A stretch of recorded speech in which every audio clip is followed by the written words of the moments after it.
ನಮಸ್ಕಾರ ಸ್ನೇಹಿತರೆ. ಮಾವಿನಕಾಯಿ ಕಾಣಿಸ್ತಿದೆ, ಪಕ್ಕದಲ್ಲೇನೋ ಡಿಶ್ ಕಾಣಿಸ್ತಿದೆ. ಯೋಚನೆ ಮಾಡಬೇಡಿ. ತುಂಬಾ ಚೆನ್ನಾಗಿರುವಂಥ ಮಾವಿನಕಾಯಿ ಹಸಿಗೊಜ್ಜಿನ ರೆಸಿಪಿ ಇವತ್ತಿನ ವಿಡಿಯೋಲಿ ನಿಮ್ಮೆಲ್ಲರಿಗೂ ಈಸಿ ಮೆಥಡಲ್ಲಿ ಯಾವ ರೀತಿ ಮಾಡೋದು ಅಂತ ಹೇಳ್ಕೊಟ್ಬಿಡ್ತೀನಿ. ಒಂದೇ ಒಂದು ತೋತಾಪುರಿ ಮಾವಿನಕಾಯಿ ಇದ್ರೆ ಸಾಕು, ಬೇಗನೆ ಮಾಡಿಬಿಡ್ಬೋದು ಈ ಗೊಜ್ಜನ್ನ. ಇದನ್ನ ಹುಣಸೆಯಲ್ಲೂ ಮಾಡ್ಕೊಂತಾರೆ. ಸೀಸನ್ ಆಗಿರೋದ್ರಿಂದ ಮಾವಿನಕಾಯಲ್ಲೂ ಮಾಡ್ಕೋಬಹುದು. ಸಖತ್ ರುಚಿಯಾಗಿರುತ್ತೆ. ಏನಿಲ್ಲ, ಒಂದೇ ಒಂದು ತೋತಾಪುರಿ ಮಾವಿನಕಾಯಿನ ನೀಟಾಗಿ ತೊಳ್ಕೊಂಡು ಈ ಥರ ಸ್ಲೈಸಸ್ ಮಾಡಿಟ್ಟು ಸ್ವಲ್ಪ ನೀರು ಹಾಕಿ 1 ವಿಜಿಲಷ್ಟು ಪ್ರೆಷರ್ ಕುಕ್ ಮಾಡ್ಕೋಬೇಕು. ಪ್ರೆಷರ್ ಕುಕ್ ಆಗಿರೋ ಮಾವಿನಕಾಯಿ ಈ ಥರ ಮೆತ್ತಗೆ ಬೆಂದಿರುತ್ತೆ. ಸ್ವಲ್ಪ ತಣ್ಣಗಾಗಕ್ಕೆ ಬಿಟ್ಟು ಇದರಲ್ಲಿ ಒಳಗಡೆ ಇರುವಂಥ ಫ್ಲೆಶ್ ಎಲ್ಲನೂ ಒಂದು ಚಮಚದ ಸಹಾಯದಿಂದ ಆಚೆ ತಗೋಬೇಕು. ನಮಗೆ ಸಿಪ್ಪೆ ಬೇಕಾಗಿಲ್ಲ, ಅದರ ಒಳಗಡೆ ಇರುವಂಥ ಫ್ಲೆಶ್ ಮಾತ್ರ ಬೇಕು. ಸೊ ಒಂದು ಫೋರ್ಕು ಅಥವಾ ಒಂದು ಸ್ಪೂನಿಂದ ಜಸ್ಟ್ ಈ ಥರ ಸ್ಕ್ರೇಪ್ ಮಾಡಿದ್ರೆ ನಮ್ಗೆ ಆ ಪಲ್ಪ್ ಎಲ್ಲ ಬಂದ್ಬಿಡುತ್ತೆ. ಸೊ ಈ ಪಲ್ಪನ್ನ ಯೂಸ್ ಮಾಡಿಕೊಂಡು ನಾವು ರೆಸಿಪಿ ಮಾಡಬೇಕು.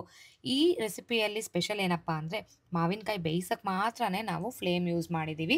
ಇನ್ನು ಮಿಕ್ಕಿದ ಪ್ರೋಸೆಸ್ ಎಲ್ಲನೂ ಹಸಿಯಾಗೆ ಮಾಡ್ಕೊಳ್ಳೋದು. ಅದಕ್ಕೆ ಇದನ್ನು ಹಸಿಗೊಜ್ಜು ಅಂತ ಕರಿತೀವಿ. ಯಾವಾಗಲೂ ಅಷ್ಟೇ ಸೀಸನಲ್ ಸ್ಪೆಷಲ್ ವೆಜಿಟೇಬಲ್ಸ್ ಆಗಲಿ ಫ್ರೂಟ್ಸ್ ಆಗಲಿ ಯೂಸ್ ಮಾಡಿಕೊಂಡು ರೆಸಿಪೀಸ್ ಮಾಡೋದೇ ಸ್ಪೆಷಲ್ ಆಗಿರುತ್ತೆ ಆ್ಯಂಡ್ ಹೆಲ್ದಿನೂ ಹೌದು. ಅದು ಪಕ್ಕಕ್ಕಿರಲಿ.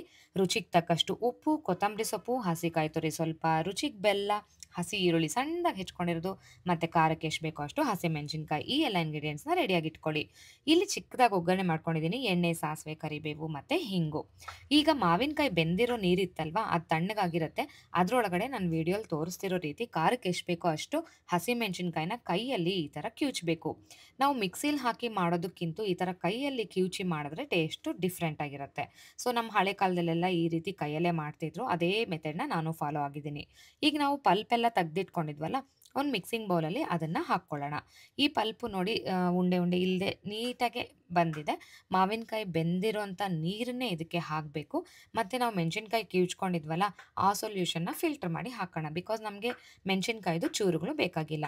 ಇದಕ್ಕೆ ಇವಾಗ ಎಲ್ಲ ತೋರಿಸಿರೋಂಥ ಇಂಗ್ರೀಡಿಯೆಂಟ್ಸು ಒಂದೊಂದಾಗೆ ಹಾಕಿ ಬೆಲ್ಲ ಕರಗಿ, ಉಪ್ಪು ಕರಗಿ, ಇದು ಕೂಡ್ಕೊಳ್ಳೋವರೆಗೂ ಒಂದು ಸೌಟಲ್ಲಿ ಮಿಕ್ಸ್ ಮಾಡೋಣ. ಬೆಲ್ಲ ನೀವು ಮಾವಿನಕಾಯ್ದು ಹುಳಿ ನೋಡಿಕೊಂಡು ಮೆಜರ್ಮೆಂಟ್ನ ಅಡ್ಜಸ್ಟ್ ಮಾಡ್ಕೊಳ್ಳಿ. ಸೊ ಎಲ್ಲ ಇಂಗ್ರೀಡಿಯೆಂಟ್ಸು ಕರಗಿದೆ, ಬೆಲ್ಲ, ಉಪ್ಪು ಎಲ್ಲ ಕರಗಿದೆ. ಈಗ ನಾನು ತೋರಿಸಿರೋಂಥ ಒಗ್ಗರಣೆ ಇದಕ್ಕೆ ಹಾಕೋಣ. ಹಿಂಗೆ ಹಾಕೋದು ಮರಿಬೇಡಿ. ಹಿಂಗಂದು ಡಿಫ್ರೆಂಟಾಗಿ ಫ್ಲೇವರ್ ಕೊಡುತ್ತೆ ಈ ರೆಸಿಪಿಯಲ್ಲಿ. ಸೊ ರುಚಿಗೆ ಬೇಕಾಗಿರೋ ಎಲ್ಲ ಇಂಗ್ರೀಡಿಯೆಂಟ್ಸು ಹಾಕಿದ್ದೀವಿ. ಸೊ ಕಲರ್ಫುಲ್ಲಾಗಿ ಕಾಣಲಿ ಅಂತ ಒಂದಷ್ಟು ಕೊತ್ತಂಬರಿ ಸೊಪ್ಪು ಮತ್ತು ಹಸಿಕಾಯಿ ತುರಿ 2 ಚಮಚದಷ್ಟು ಹಾಕಬೇಕು. ನೀರು ನೀವು ನೋಡ್ಕೊಳ್ಳಿ. ರಸಮ್ ಕನ್ಸಿಸ್ಟೆನ್ಸಿಗೆ ನಮಗೆ ಈ ರೆಸಿಪಿ ಬೇಕು. ಅದಕ್ಕೆ ಎಷ್ಟು ಬೇಕೋ ಅಷ್ಟು ನೀರನ್ನ ಹಾಕಿ ಕನ್ಸಿಸ್ಟೆನ್ಸಿನ ಅಡ್ಜಸ್ಟ್ ಮಾಡ್ಕೋಬೋದು. ಇದನ್ನಿನ್ನೇನು ಸೇವಿಸಬೇಕು ಅಂದಾಗ ನಾವು ಸಣ್ಣದಾಗಿ ಹೆಚ್ಕೊಂಡಿರೋಂಥ ಹಸಿ ಈರುಳ್ಳಿನ ಇದಕ್ಕೆ ಹಾಕಿ ನಾವು ಯೂಸ್ ಮಾಡ್ಕೋಬೋದು. ಬಿಳಿ ಅನ್ನಕ್ಕೆ ತುಪ್ಪ ಹಾಕ್ಕೊಂಡು ಪಕ್ಕದಲ್ಲಿ ಒಂದಷ್ಟು ಹಪ್ಪಳ ಸಂಡಿಗೆ ಇಟ್ಕೊಂಡು ಈ ಗೊಜ್ಜನ್ನ ಹಾಕ್ಕೊಂಡು ತಿಂತಾ ಇದ್ರೆ ಸ್ವರ್ಗ ಅಂತಲೇ ಹೇಳ್ಬೋದು. ಡೆಫಿನೆಟ್ಲಾಗಿ ಟ್ರೈ ಮಾಡಿ ಫ್ರೆಂಡ್ಸ್.